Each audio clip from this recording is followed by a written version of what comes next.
Anyway. So, work.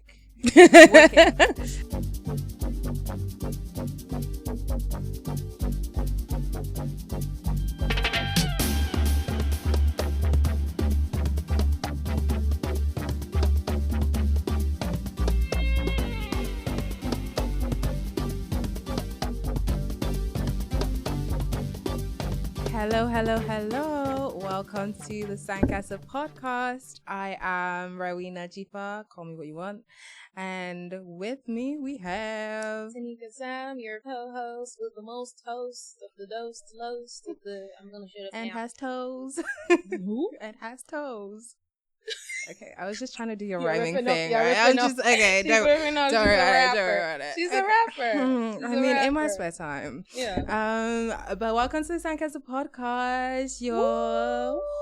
And the crowd goes. Your sis, your friend, your girly. We chit-chatting about all things living, surviving in this country we love, Ghana. You sure do. If you want to join us, join us. If you don't want to, then don't. Bye. I guess.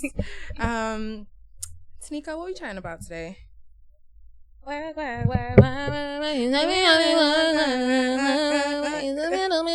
Anyway. So, work. Working. We're talking about work. I feel like this one's gonna be a bit juicy, you know? You reckon? Yeah, I feel like it could go a couple of places. Okay. We might end up calling people out when we talk about some things, No. or like not specific. Is this a directive? Because I would love. Oh I no, would no. love- Go Am for I at it. liberty? Go for it. I think like calling some toxic cultures out, Mm-hmm. especially in creative spaces, freelancing spaces. Mhm. I think we should let people know the real tea of We what it's like should. to try and find a job, working as a creative, freelancing, Yep. whatever it may be. We should tell them the real tea. Yeah. I have been working. I'm not working that job anymore, so I can say whatever I Oh my want. gosh, she's free. So I've been working in Ghana. So my first job when I moved here, I was working for a non-profit. They didn't pay me. I paid them. I was working for a non-profit. Don't do In that. Cape Coast. And it was good. It was just like obviously what I wanted to do.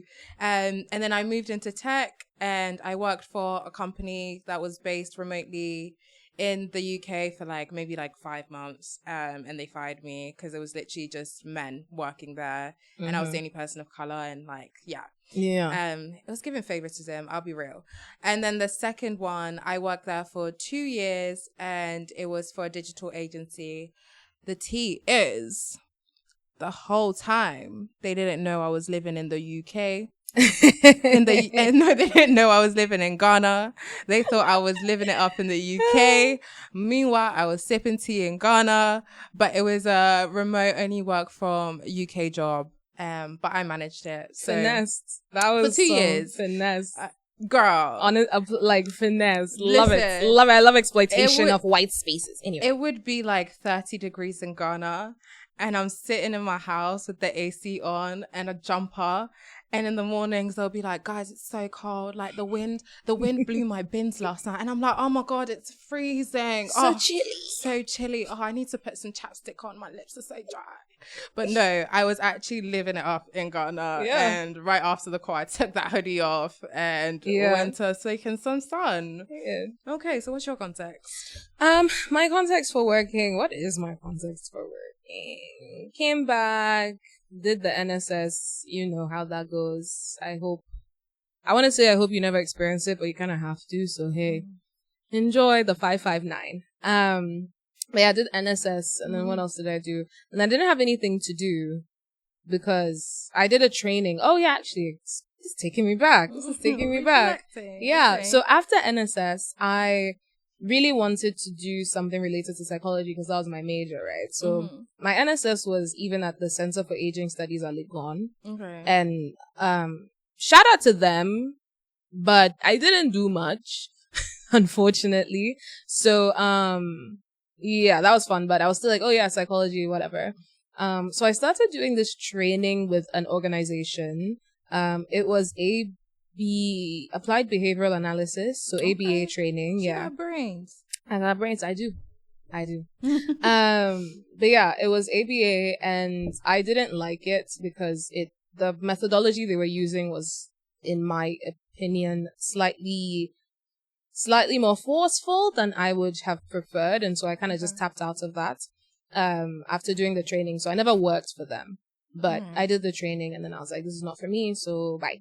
And then after that, typical, my dad was like, you can't sit in the house, follow me. So I was like, okay, I'm gonna do this, see what's going on, learning a bit of the family business. I did that from October, that's 2021, because I came back in January. October 2021 till June 2022. Okay, that's a long time, babe. Yeah. Within that, I was working with another like startup called LNAC, which I'm not sure if they exist right now or not, but LNAC Recycle. And it's through that I met they who shall not be named. And I met them twice with LNAC, with Emma and Bree and Laju.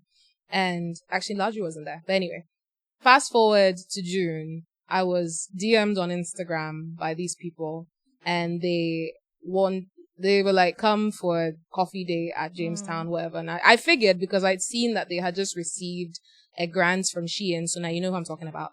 But anyway, received a grant from Shein. The subliminals are flying, by the way. As they should. So yeah, they received a grant from Shein. Obviously, it's quite a lot of money, $5 million per year for 3 years, 15 million. Do the math. And I went there because I knew like, oh, it's either going to be like, they want me to help them with the projects, like, because now they have money to hire people, or it's probably a job. So I knew. When I went there, it was a job. Lovely. Loved it. Very cute. Very demure. Was very much on a mission with the, whatever you call them. And, then I had the worst 2 years of my life. And I'm here. Yay! She's free too. I'm free, bitches. She's free. Yeah, she's free. So those 2 years were, I think in this conversation, I'll probably allude to them a little bit, but I also want to, talk about the what to learn from that kind of experience. Right. You know what I mean? Especially like as a Ghanaian. You know what I mean? Yeah. Do you know something funny? This morning, like, I woke up and went back, like, I fell back asleep. And I had a dream that, like, someone gave me, like, I have a Ghanaian passport and, like, whatever. But then I had a dream that someone called me up and they were like, oh, by the way, you have to do your national service. And I was like, in the dream, I was freaking out because I was just like, how am I going to do my national service? I have like things going on now. Like, how am I going to just take out a year of my life to do my national service? Yeah. So for context, national service is it's a national service. So you take a year out and work in industry as a service to the country. Most people do it right after uni. Right after they finish the uni and then go on to do work in their placement, or they find a job elsewhere. Like Tanika, she did it after she got back from Chicago and she did her year in service. Yes, I have served my country. She served her country. Barely. But yeah, okay. So I had a dream about national service. Obviously, I don't have a nightmare, girl. I know, because a lot of people complain that, like, obviously they don't pay you that well. No, they don't really do. They don't do shit. No, you don't do a lot. Honestly. And it's most of the time a lot of people's taster into like the working world. And I think it's not the greatest introduction. Yeah, I don't know if they still do it like that, but so they'll place you somewhere randomly for a lot of people. Some people, again, connection country, you know, some people are able to kind of say what they want to do or whatever. I'm saying connection country, but like I was one of those people. And I actually did 6 months of, maybe I shouldn't. I did 6 months of NSS because I came in the middle of the year and my dad was adamant that I do it. He didn't want me to wait for the next one because then I'll be home doing nothing. So he was like, no, you'll just like, we'll find a way and you'll enter into the year that's already going. So I kind of just showed up whilst they were already doing their thing. Thankfully I was able to like say the thing I wanted to do, which was psychology. At first he was like, I should work with him. I was like, no. I want to be independent. But yeah, generally you get placed somewhere random and then you kind of just have to go with it.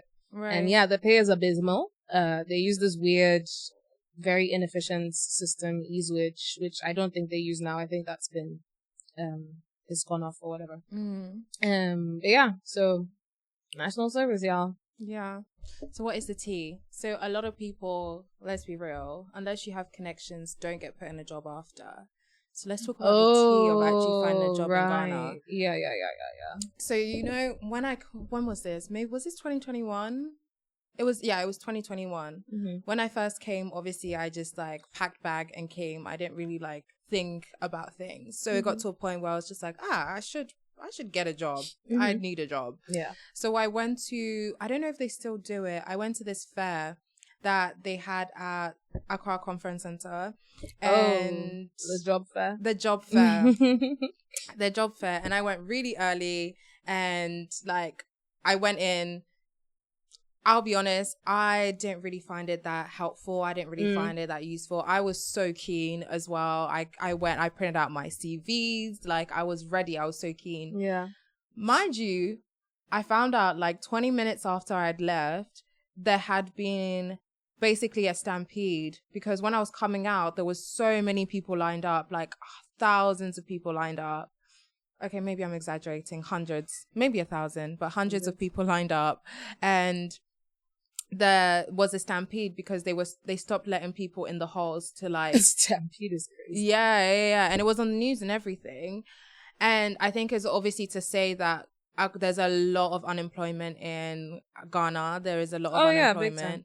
So most of the time, what people find is like they either find their hustle. We're very entrepreneurial, I would say. People work for obviously organizations and company, and that has its pros and cons. And then obviously if you're in a lucky position, you can get somewhere that's like remote or something, right?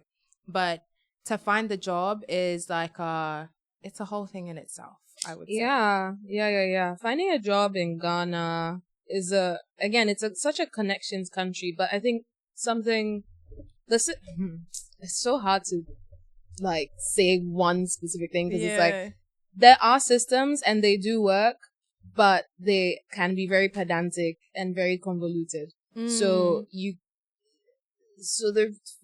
it being a connections country makes all of that easier for the ones who have the connections. You know what I mean? Exactly. Yeah. And so the average Guinean is going to go through a lot harder of a process, if you ask me. I think, honestly, what this exposes, kind of just bring that, is how the disparity of wealth creates like a lack of access for the majority of Ghanaians.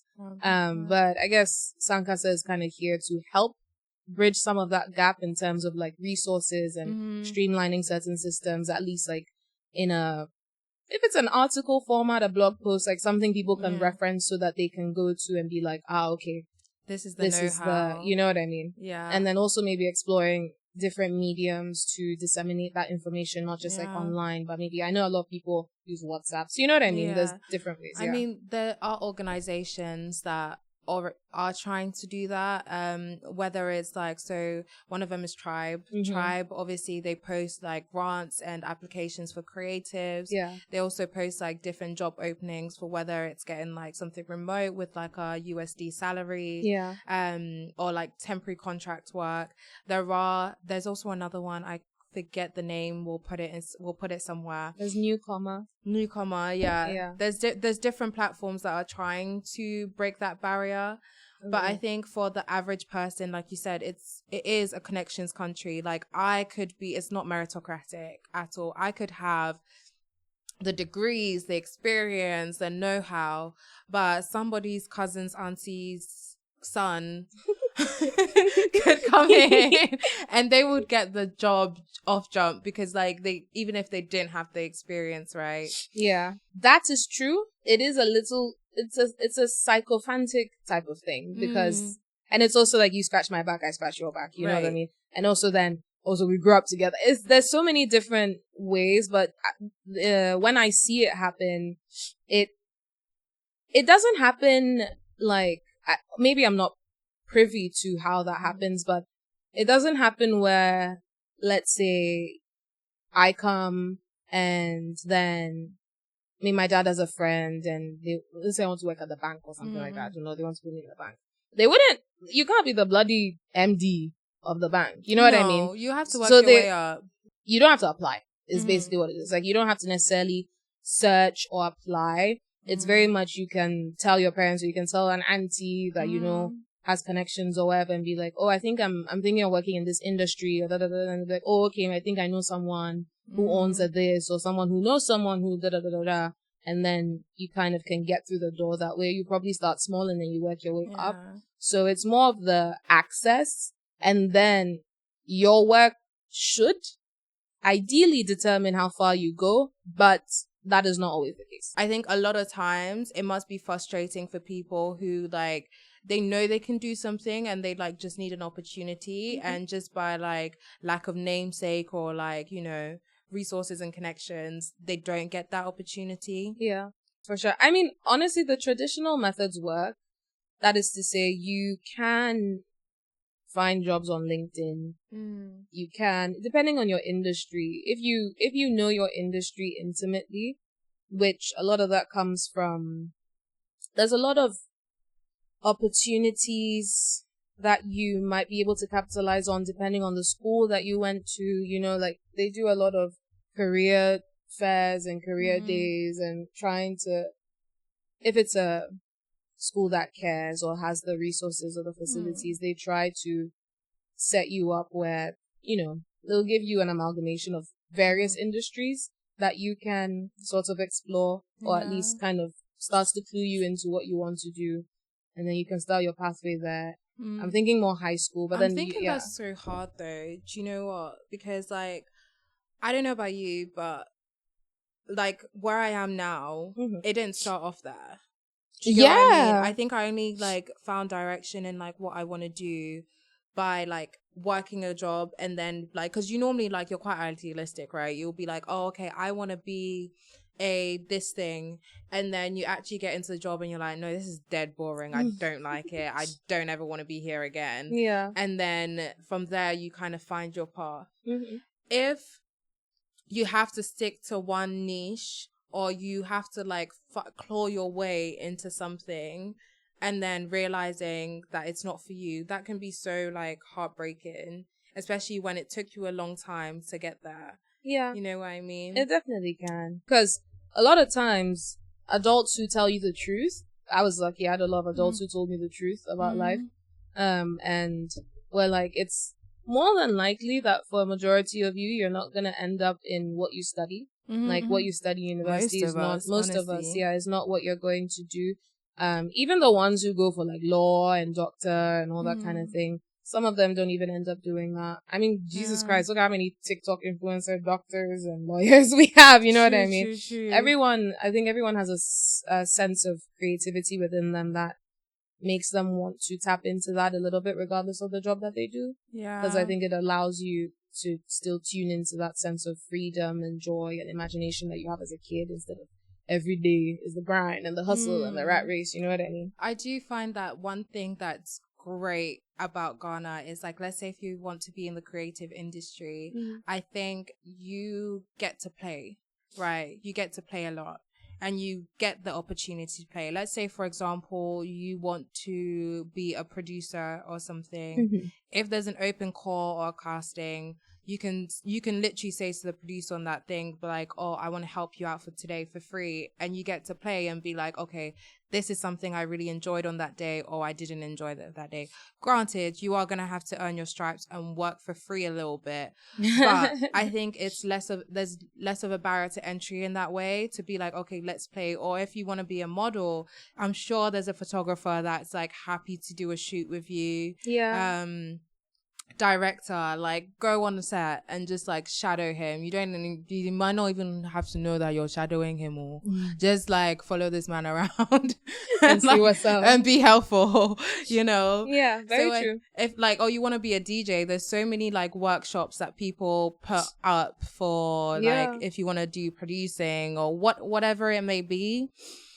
I think we have, the creative community here has this culture of like, okay, we want to give access because we also understand how difficult it is to like make money that way, especially in somewhere like Ghana. I mean, worldwide, but especially somewhere like it's not really coveted. You know, people don't look at it as like a big boss job. You get. Yeah, I think Ghana is an interesting place because obviously we're talking about 67 years post-independence, and a lot of our industries, unfortunately, have not been developed in the way that they should be. The creative industry, of course, like a lot of people want to be creatives or they want to have a creative job. And so that industry remains growing. It's continually growing, and I think there's a lot of funding that can be found within it.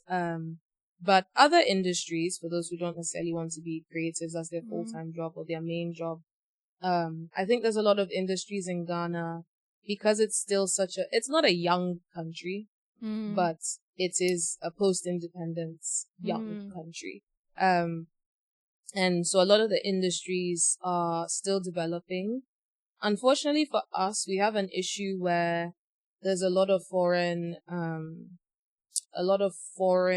usurping of that area, or that is to say, a lot of foreign involvement in that area, which doesn't necessarily uplift or invest in the local talent or sort of collaborate. Yeah, big time. Okay. Big fucking time. Yeah, I think the industries in Ghana are so still growing, and unfortunately a lot of people in Ghana, the average Ghanaian, doesn't necessarily have the financial capacity to enter into those and sustain a business, because again, the government, it's almost like they want to work against us. You don't really see a lot of tax breaks. You don't see a lot of initiatives for startups. What you do see a lot, what Ghana tends to rely a lot on, is grants and foreign not scholarship, again, grants and funding from foreign bodies. You see a lot of MasterCard, you see a lot of United Nations, you see a lot of French embassy, and I think those things are important, and I think they really, really help, especially, I mean, you see what Trump's doing in America right now with all the AIDS and stuff. Yeah. So, okay, I think this is normally the path, right? So you want to be creative. You want to live and do your job as a creative. But you are not making so much money. You still have a life to sustain. And you're like, okay, do I sell my soul? Do I sell my soul and like do my creativity as a side hustle? Or do I like go all in and like, you know, be a poor, struggling artist or whatever you may be? And I think obviously through experience, you learn that there is a middle ground. There is very much a way to do like corporate creativity where it's like you're not, you might be half selling your soul, but like you are able to do what you want to do. I think tech is a great example of that. If let's say you're an artist who loves to draw, you love to design, being like a UX designer, you still get to do that in some capacity, and it's still fun, it's still creative in a way, and you get a really good salary from it, right? If you like to draw, doing animation, doing motion design, doing all of those things is a way to like fund yourself but still sustaining your creativity. I think that kind of growing pains is something that maybe you learn on the job, or you learn by speaking to people and having these kinds of conversations with people. As for myself, I think when I was working remotely, I felt like I had one foot in, one foot out, if I'm being honest. Like, I do find tech super interesting, but I felt like the area of tech I was in, I didn't find too interesting. And I also felt like I was living a double life. I was literally Hannah Montana. I was Amma in Ghana and Rowena in the UK. So I think what I would do, like, I would say with remote jobs, even though the salary is great and it's very much a blessed position to be in, I definitely think you have to be kind of specific. about which ones you go for. Like, are you gonna go for the ones where it's like you're having to meet every day, so you feel like you're chained to a desk, and so the freedom that you thought you would have for a remote job is actually not the freedom you have? Or are you gonna go for something that maybe you get a little bit more freedom? To anyone who, obviously, especially if you're young, is struggling with finding a job or finding a job that can sustain a standard of living where you're not necessarily struggling or like having to survive, I think that I want to, like, you can't just do your best because this country is such a, it's not healthy, but for the I think it's really important to not to find community amongst yourselves, because I think there's strength in numbers. There's a lot of action, and I think for people like us, we are, in my opinion, at least me personally, I feel obligated to chart a path or to help create a path. And obviously, we'll talk more about it, probably interspersed with like creative work and freelancing. But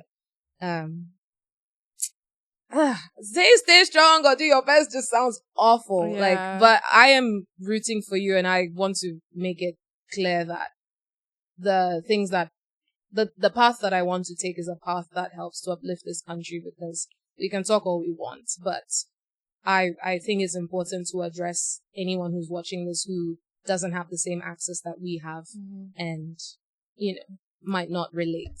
Tanika for president 2020, 30. Love that. Yeah. Love that. Actually, It's I'd never so be in true. government, but I'm gonna get my power and we'll make a change. Yeah. Love that. Yes. I think it's like a path or initiative that, like, I think a lot of us feel, because we realize that we're from a position of privilege. And even from the positions of privilege, like, we're still like lamenting about how difficult it is. So imagine. Imagine. Yeah. I think what you said about community is like a big one. Yeah. Because this one, it is a resource led community, or like a networking community or economy here. And I think having community gives you so much access and allows you so much access. You might meet somebody once, you make a great impression, and they will think, oh, that person said they did this, let me give them a shot. So I think that, and it also is safety for you as a creative when you're going through some things, to be like, okay, my brother hears me, they see me, let's create something together within our community to give ourselves opportunities. But the tea of that, the tea of that community, that creative community, this girl, freelancing, they toxic. You know, I'm just gonna say one word, and I think invoice. Invoice. You know that meme where she's like in the court and she's like,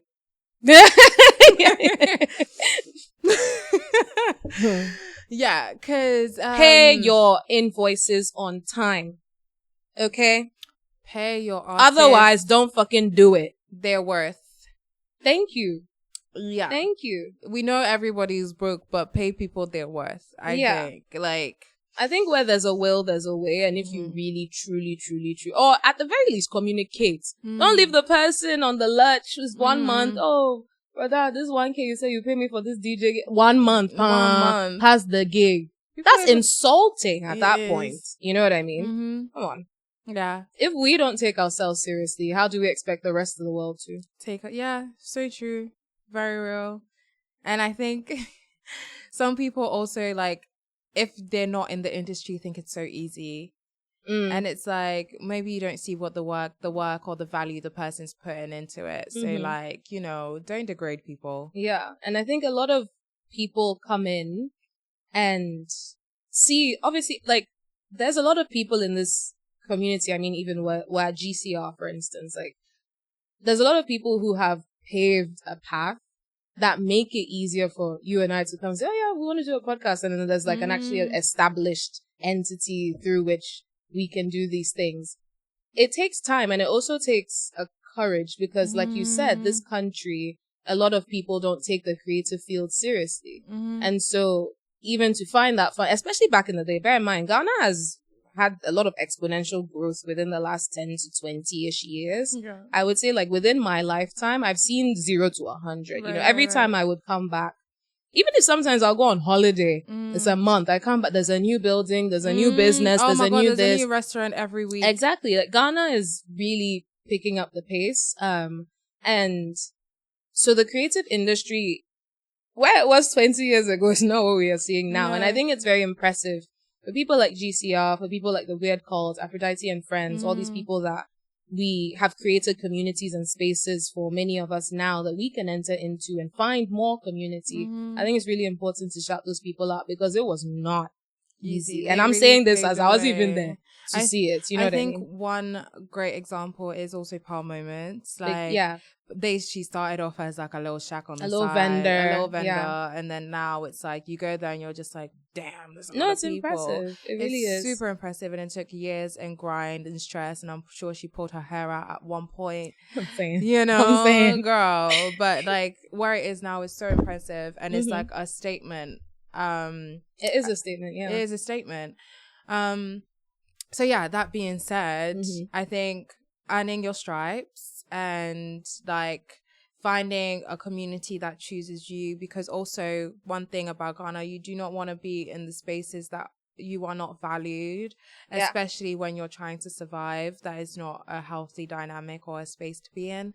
But yeah, I think that's a good one. Yeah. I mean, I feel like we could chat about this subject forever. That I haven't touched on so many things. The dollarization of our economy, like, and how it creates such a mind fuck because you want to make money, so you want to be paid in another currency, but then at the same time, that then diminishes the actual value of your own country. Oh, God. And then talking about, okay, so you work remotely and you're getting another currency. Everyone thinks you got it like that. But don't you know Accra is expensive? Accra is one of the more expensive cities. Exactly. Right. So what lifestyle are you trying to manage? Like, and how much can you sustain? How much per? Yeah. Okay. But now we're gonna play our little game. I love how we talk about like the most insane deep topics, and they're like, all right, game time. Okay. Let's play a game, bitches. Let's go. Yeah. So this is our game. This is our little fuck with the audience game. Segment. Yeah. So tell us if you think we're telling the truth or telling a lie. Yeah. So the game is called Lie Detector. The Lie Detector. We're ripping it off from those, is it LW magazine? Yeah. They like hook people up to a lie detector. And ask them crazy things. I actually lied. I got it from ChatGPT, but it made me think about those things. So yeah, we got it from there, not ChatGPT. But yeah, so one of us is technically one of us is supposed to tell a lie and the other one of us is supposed to tell the truth. But we don't know. A story, but we don't know who it is. So you'll have to guess. It seems that sometimes we may or may not. Maybe both of us are telling the truth. Maybe both of us are telling a lie. So it's up to you, our audience, listeners, friends, our very smart, very don't fuck this vocabulary, man. I can't do this today. Our very precocious audience. Big words. Yes, she went to school. Love me, I did. She went to university. I was indeed educated. But yes, our precocious audience, it's up to you to sleuth this one out, to figure it out, put on your Sherlock Holmes hat and see what you can do. All right. Who's starting first? Me. Go. Okay, I'm down. Once upon a time, Tanika found herself at an NGO, an institution that's called for human-led, human-centered growth and work and ethics and da-da-da-da-da-da-da.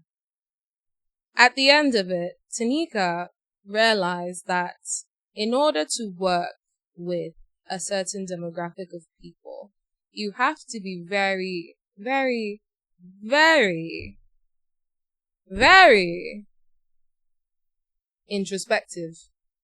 And you have to be very analytical when you work with a certain demographic of people, because you just never know what the damn bitches is gonna do, right? And so Tanika found herself despondent and sad, but Tanika tried to rise to the occasion, failed, and left, or was kicked out. Actually, both, but that's another story. There really is no story here. I'm just putting someone on blast. So there we have it. I didn't even say what I could have said. That was demure. Guys, was that a lie or was that the truth? Did you see through her pain? I'm lying. What do you mean? I've had a great work experience in this country. Oh my god. Okay. Should I tell mine? Okay. Once upon a time. Once Time. upon a time. Oh, okay.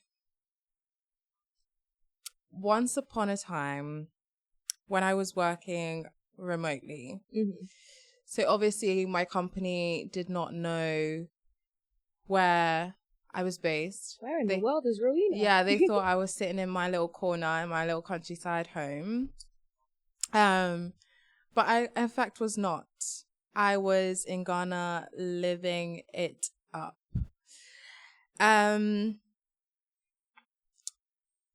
Oh, should I tell this story?